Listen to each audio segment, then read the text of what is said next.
my god, the new Lego Arkham leaked. I gotta watch some videos about this. Oh, this has gotta be a good one. Here we go. Ah! What the fucking? Why are you screaming at me? So Lego finally revealed the new Arkham Asylum set 76300 with 2,953 pieces, and it's gonna cost 300 United States American dollars. And what do I have to say about it? It's good. It's not great. It's just good. I honestly was hoping for a little bit more with it, if I'm being completely honest. But what we get isn't bad. There are some bad elements, though. I do think the fig selection right here is pretty bad. You guys also may notice I'm doing a weird, different format here. I decided instead of doing a fully edited, long video about Arkham Asylum that's going to take me a week to come out anyways, and you guys, no one's going to really care by that point. I decided maybe it would be better to try out a new format where I just open up OBS and kind of give out my thoughts. I don't have to limit down my thoughts either now. I can just yap on and then just kind of edit it down a little bit, but still get everything out without having to worry about editing it down. Anyways, I'm not a big fan of the fig selection, if I'm being completely honest. I love Lego's website. I'm not a big fan of the fig selection here. Batman and Robin look fucking terrible. I don't like this Robin design. I know it's a newer comic design, and I get that, Lego tries to adapt designs. First off, it's our first Lego Robin in 5 years. Why don't we start there? Where have they been, Lego? No, the Robin doesn't look good in my opinion. This gray and red is such a gross color scheme. It makes me shiver. The Batman's the same Batman fit we've gotten all the time. I hate this cowl. Everyone hates this cowl. I don't know anyone who likes this fucking cowl. Quit giving it to us, Lego. Now, Batwing, I actually kind of like. I think he's designed well. Do I think Batwing was the exact character we should have gotten? No, I think there are other members of the Bat family who maybe we should get a little sooner. Maybe Stephanie Brown, spoiler. You guys ever think of that? You guys haven't given us a spoiler yet. Maybe a Red Robin, Tim Drake. Maybe something like that. Maybe I just like Tim Drake and Stephanie Brown. Maybe I'm just a little bit biased. Okay. Batwoman, who's shown up like 3 times prior. I don't have a Batwoman, so this will be my first time actually getting a figure of Batwoman. So I'm not like insanely mad about it, but she showed up a little bit from like 2018 through 2020. She was in a couple of sets. And then the villains, I'm really mixed about this, and I'm really unsure why they made this decision where almost more than half of them are in jumpsuits and the other half aren't. Obviously, it's going to be about a storyline. Like these villains are going to break out these ones. Obviously, if we're talking about Batman lore, it makes no sense, but that doesn't really fucking matter. Let's be honest. It's a Lego set. It's for fucking kids. But why are these 5 in jumpsuits and these 4 not? The choices are a little strange to me. Personally, Mr. Freeze would be the first one out into the jumpsuit immediately. We're taking Killer Croc or Bane, and we're putting them straight in there. Probably Killer Croc, but Bane would also be cool too. We're putting him straight into this fucking his actual like torso. This Mr. Freeze, it's such a bad design. First off, the torso and legs are so bland, and they don't look good at all. It looks like he has like a big bra on. I don't get it. He's on that estrogen. It makes no sense. I mean, it's just not a good design. The Poison Ivy and Riddler I actually think are really good designs. I really like the Riddler, actually. I love the torso they gave him. I love that suit. I also think the head and hat piece look really cool. The hat piece with that gold question mark is fantastic. And I'm pretty high on the Catwoman. I don't know if they count her as a hero or a villain here. It's kind of hard to tell with the alignment. I'm pretty sure she's a villain in this set. I think she's pretty good. She has some pretty good torso detailing, and I like the red eyes in Catwoman. I'm a fan. But seriously, Killer Croc and Bane, no torso. Even Scarecrow. I know we've gotten a lot of Scarecrows recently, but he couldn't get a torso. Also, Harley Quinn doesn't have one, and she actually plays like a story role as a therapist in the set. It doesn't make sense. A lot of it doesn't make sense to me. The fig selection is just off. It's not there in my opinion. We also have the 2 guards saying hi. Now, when it comes to the exterior of the set, either one of these images work. When it comes to the exterior of this set, I gotta say, I'm not the biggest fan. Don't get me wrong, it looks pretty decent. I think brown, black, and light bluish gray work really well for the colors. I mean, they worked well in the 2017 Arkham, so here, I don't think that's the issue. I even think the tiling looks really good, and the roofing is fantastic in my opinion. What I don't like is just the overall blandness and exposed studs. The exposed studs, I know why they did it. It's for these action pieces up here, all of these action pieces, which to me are just a waste. I don't know. I don't personally care for them too much. And if this is a display set, who really cares about displaying their figs on an action piece? They'd rather just display them around the set, maybe doing cool shit. I don't know. I personally do not care for the action pieces. Lego, we need to start doing this. It was one of the worst parts about the X Mansion, and now here it's just ridiculous. But the design itself is just kind of bland. I mean, I like this little alcove out here. I think that looks cool. But otherwise than that, there's no like aesthetic to it really.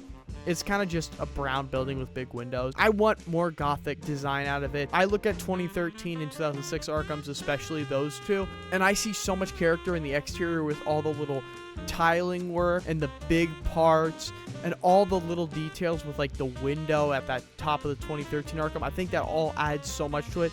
Here, it's kind of just like, if you removed all of these plants and shit, it could be a fucking school, right? It doesn't make sense to me. I wish they would give it a little more character. It's not the worst thing in the world, right? It could be worse, but still, it's not great. The gate area is really cool, and so is the courtyard. I mean, I wish the courtyard was a little smaller. I wish we just pushed in like 1 or 2 more studs so we can get more room into the interior. But I don't mind it too much because we get this cool facade, and we get this cool fucking gate. The gate's the best one we've ever gotten in a Lego Arkham ever. I gotta say that. Of course, I love the overhang the way they use this rail piece. I think that looks great. Obviously, the fence has a broken area for Croc to escape. I guess this is like an Arkham Origins reference over here, except, you know, I actually really love the gate all around. I love the center area with these locks and these parts on top, these little stylized parts. I think that all looks really cool.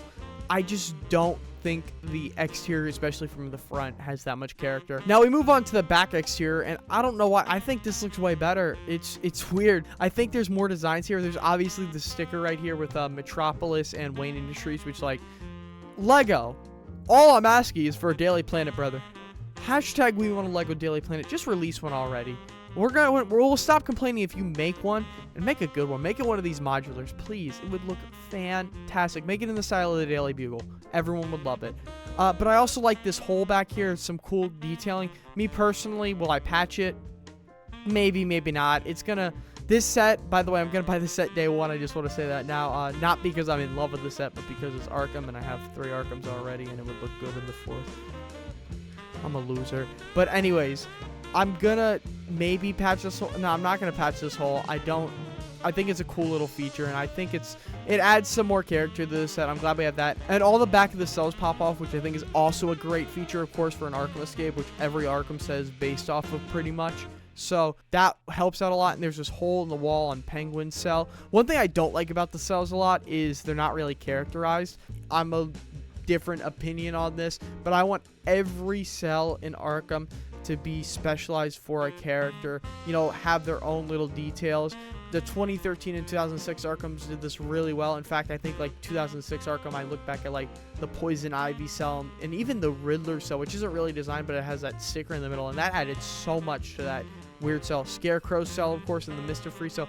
Those 4 were so well designed. You couldn't put another villain in there really because it wouldn't make sense.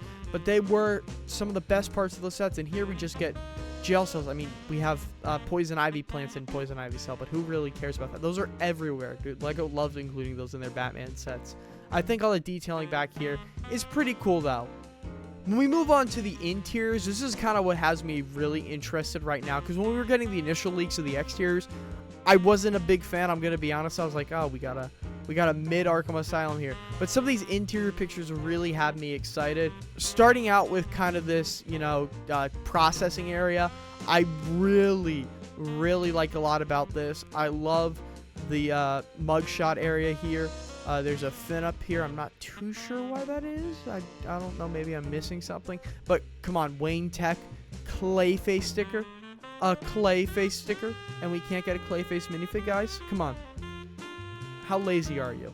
We have a Dark Knight Returns little featurette down here, which is so cool. I mean, you know.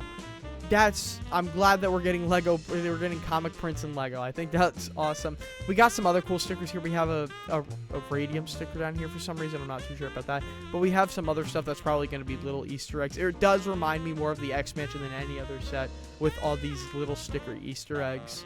And then we also have Harleen Quinzel's office, which I think looks pretty good. It looks like it's going to be in a really small area of one of these floors, which I'm happy about. I don't want it taking up a whole floor considering the space is so limited in this set in general. But there are some cool Easter eggs we can see here. We can see a Two-Face coin kind of scratched out. We could see something that looks like a maze over here. I'm not too sure. They kind of shadowed it out really weird. We got two other paintings up here, which I wish I could see. The chair and couch build look really cool. The chair kind of reminds me of the ones from the X Mansion. And I think it looks pretty good for a psychiatry evaluation room. Now, for some reason, we don't have any more interior pictures. I don't know why. Lego, give me a full overview of the interior, please. I think that's what everyone wants right now is we want to see the rest of this interior, which we're going to have to wait for some of those shit dick channels to just give a review real quick.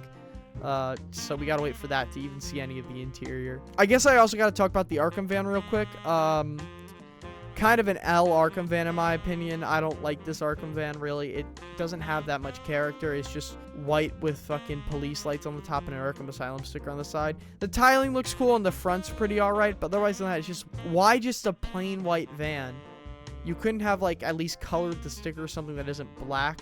It's kind of, it just feels super bland. The Paddy Wagon in 2013 or the 2006 one, which is my favorite, both of those kind of bounced off a little more. I get people want it to look more realistic, so it would look more uniform like this, but I don't really understand why they would do that. They should literally just characterize it a little bit, and I think it would work a lot better. Overall, I'd rate this set about a 7.5 or an 8 out of 10. I want to go any higher than an 8 out of 10. It's probably my least favorite, like, big Arkham we've gotten. Obviously, we've gotten junior ones, but those don't matter. I think it's a good set. I'm going to buy it day one because I'm an Arkham simp and I have the other three, so why not? I also do think it's one of the better big Batman sets we've gotten recently. It's definitely better than that piece of shit Shadow box.